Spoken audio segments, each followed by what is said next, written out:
So today we are going to start the blood relation वाले question जो होते हैं ना, जहाँ पे कि इसकी मासी इसकी बुआ वाले क्वेश्चन जो होते हैं वो। ठीक है, अब देखो, मदर्स फादर, मदर के फादर मतलब तुम्हारी मदर है सपोज करो, ठीक है, और उनके फादर क्या है, नाना जी है ना, उनको जो क्या बोलते हो तुम, ग्रैंड फादर। ठीक है ना, सिंपल हो गया ना। अब फादर के फादर को क्या बोलेंगे, दादाजी जो हैं तुम्हारे उनको क्या बोलेंगे इंग्लिश में, ग्रैंडफादर ही बोलेंगे। ठीक है ना, मदर की मदर, मदर की मदर मतलब तुम्हारी नानी, उनको इंग्लिश में क्या बोलेंगे, ग्रैंड मदर। ठीक है, और फादर के मदर को मतलब तुम्हारे पिताजी के मदर जो हैं मतलब तुम्हारी दादी को इंग्लिश में क्या बोलेंगे, ग्रैंड मदर। ठीक है, सिंपल है ना, इतना तो समझ आता है। अच्छा, मदर्स ब्रदर, तुम्हारी मम्मी का भाई मतलब तुम्हारा मामा, उसको इंग्लिश में क्या बोलेंगे, अंकल। ठीक है, फादर का ब्रदर तुम्हारा चाचा, उसको इंग्लिश में क्या बोलेंगे, अंकल। ठीक है, मदर की सिस्टर, मदर की सिस्टर मतलब तुम्हारी मासी। ठीक है, उसको इंग्लिश में क्या बोलेंगे, आंट। फादर की सिस्टर मतलब बुआ, उसको इंग्लिश में क्या बोलते हैं, आंट बोलते हैं। अच्छा, ग्रैंडफादर का सन, ग्रैंडफादर का सन मतलब तुम्हारे दादाजी, ग्रैंडफादर तुम्हारे कौन है, दादाजी। ठीक है, अब उनका बेटा मतलब तुम्हारे फादर। ठीक है, अच्छा, तुम्हारी ग्रैंड मदर का बेटा भी तुम्हारे फादर ही है ना, सिंपल। सन्स वाइफ, ये बहुत इंपॉर्टेंट है। Son's wife is daughter in law, daughter in law. अब मान लो तुम्हारे फादर हैं, ठीक है, और तुम्हारी जो मदर है, ठीक है, तो तुम्हारे फादर की जो मम्मी है वो तुम्हारी दादी, तुम्हारी दादी जो है उनकी जो लाइक जिसको हम बोलते हैं बहू, है ना, वो क्या होगी, सन्स वाइफ मतलब डॉटर इन लॉ कौन लगेगी, तुम्हारी मम्मी उनकी डॉटर इन लॉ लगेगी। ठीक है, अच्छा, किसकी, तुम्हारी दादी की। ठीक है, अच्छा, आगे डॉटर्स हस्बैंड।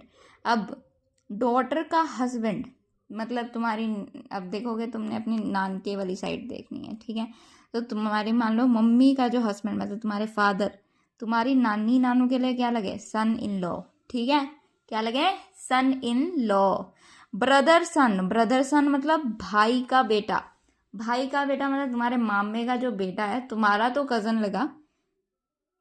ठीक है, अच्छा तुम्हारा, अच्छा मदर सन नहीं, मदर ब्रदर सन नहीं लिखा, सॉरी, यहाँ पे लिखा है ब्रदर सन मतलब तुम्हारे भाई का बेटा। तुम्हारे भाई का बेटा जो होगा वो तुम्हारा नेफ्यू है, तुम्हारी बहन का बेटा भी तुम्हारा नेफ्यू है। भाई बहन का बेटे बेटी को बोलते हैं नेफ्यू। ओ सॉरी, बेटे बेटी को नहीं, बेटे को। ठीक है, और बेटी को क्या बोलते हैं, नीस। ठीक है, क्या बोलते हैं, नीस। सिंपल, मतलब जे तुम्हारा भाई है, ठीक है, और या तुम्हारी बहन है, उनका जे कोई बेटा है उसको बोलेंगे नेफ्यू, जे बेटी है उसको बोलेंगे नीस। ठीक है, सिंपल हो गया, कोई प्रॉब्लम तो नहीं। बस इसके ऊपर बेसिकली ये सब कुछ चलता है। अब ये बहुत बड़ी ना हो वीडियो, इसलिए ना मैंने इसको शॉर्ट में रखा है। मैं तुम्हें ना सिर्फ ये वाला बताती हूँ जिससे तुम्हारे 90% ऑफ द क्वेश्चन, 90 के सारे क्वेश्चन इसके ऊपर आधारित हैं। मेल होगा ना तो हमने उसमें प्लस डालना है, जैसे ए है वो कहते हैं मेल है, उसके ऊपर प्लस डाल देना है, फीमेल है तो माइनस डाल देना है। ठीक है, अब जे हस्बैंड वाइफ है इक्वल्स टू डाल देना या तो बक्से में रख देना। ठीक है, बक्से में रख देना तो इजी याद रहेगा। ठीक है, वन जनरेशन है तो एक डंडी नीचे को खींच देनी है, सेम जनरेशन है तो पैरेलल ऐसे एक डंडी खींच देनी है, और बस यही है क्वेश्चन। जैसे मैं तुम्हें ना एक, जैसे ये एग्जांपल देते हैं, कहते हैं if A is the brother of B. जैसे ए है वो कह रहा है ए जो है ब्रदर है, ब्रदर मतलब प्लस बी का, तो सेम जनरेशन, ये आ गया। अच्छा, आगे क्या कह रहा है, B is daughter of C, B जो है सी की बेटी है, सी की बेटी है तो जनरेशन नीचे को जा रही है ना, अगली जनरेशन स्टार्ट हो रही है सी की, तो ये यहाँ पे आ गया। अच्छा, डी जो है फादर है ए का, डी जो है ए का फादर है, D is the father of A. ठीक है, तो ये दोनों भाई भाई या बहन भाई हैं, जो भी हैं, इधर नहीं लिखा क्या है। ठीक है, तो इनके जो यहाँ पे प्लस लिखा है, ठीक है, यहाँ पे प्लस लिखा है, तो इधर मतलब ऑफकोर्स वाली बात है इसकी मदर होंगी, तो इसे डब्बे में डाल दो। या इक्वल का साइन डाल दो ऐसे करके।